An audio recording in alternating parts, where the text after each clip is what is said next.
കുറുക്കനു പറ്റിയ അമളി. പണ്ടൊരു കാട്ടിൽ ഒരു കുറുക്കനും കൊക്കുമുണ്ടായിരുന്നു. അവർ നല്ല സുഹൃത്തുക്കളായിരുന്നെങ്കിലും വ്യത്യസ്ത സ്വഭാവക്കാരായിരുന്നു കൊക്കും കുറുക്കനും.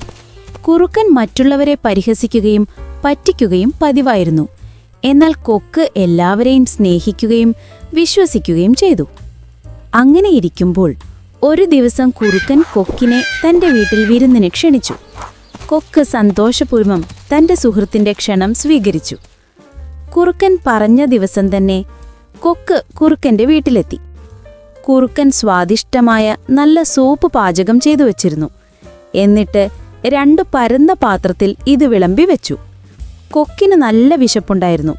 സൂപ്പ് കഴിക്കാൻ വന്ന കൊക്ക് പാത്രം കണ്ട് അന്ധാളിച്ചു. നീണ്ട ചുണ്ടുകളുള്ള കൊക്കിന് പരന്ന പാത്രത്തിൽ കഴിക്കാൻ പറ്റുമായിരുന്നില്ല.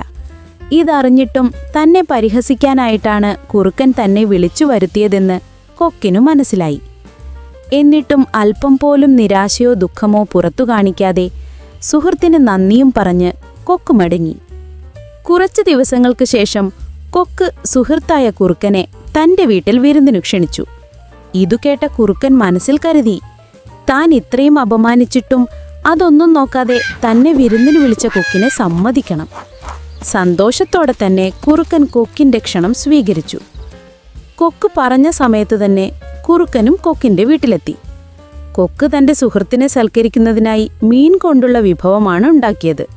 സുഹൃത്ത് വന്നതും കൊക്ക് 2 പാത്രങ്ങളിലായി ഇത് വിളമ്പി വെച്ചു. പൊക്കമുള്ളതും ഇടുങ്ങിയതുമായ പാത്രത്തിലാണ് കൊക്ക് ആഹാരം വിളമ്പിയത്. ഈ പാത്രത്തിൽ നിന്ന് ഭക്ഷണം കഴിക്കാൻ കുറുക്കന് കഴിയുമായിരുന്നില്ല. കാരണം കുറുക്കന്റെ ചുണ്ടുകൾ കൂർത്തതായിരുന്നില്ല. മാത്രവുമല്ല, തല വലുതുമായിരുന്നു. കൊക്ക് കഴിക്കുന്നത് നോക്കിയിരുന്ന കുറുക്കൻ ഇളിഭ്യനായി അവിടെ നിന്നും നടങ്ങി.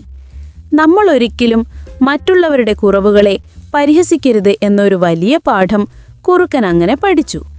പിന്നീടൊരിക്കലും കുറുക്കൻ ആരെയും പരിഹസിച്ചില്ല. ഹലോ കൂട്ടുകാരെ, ഈ കഥയുടെ ഗുണപാഠം എന്താണെന്ന് മനസ്സിലായോ? നാം ഒരിക്കലും സ്വാർത്ഥത കാണിക്കാനോ മറ്റുള്ളവരുടെ പോരായ്മകളെ പരിഹസിക്കാനോ ശ്രമിക്കരുത്.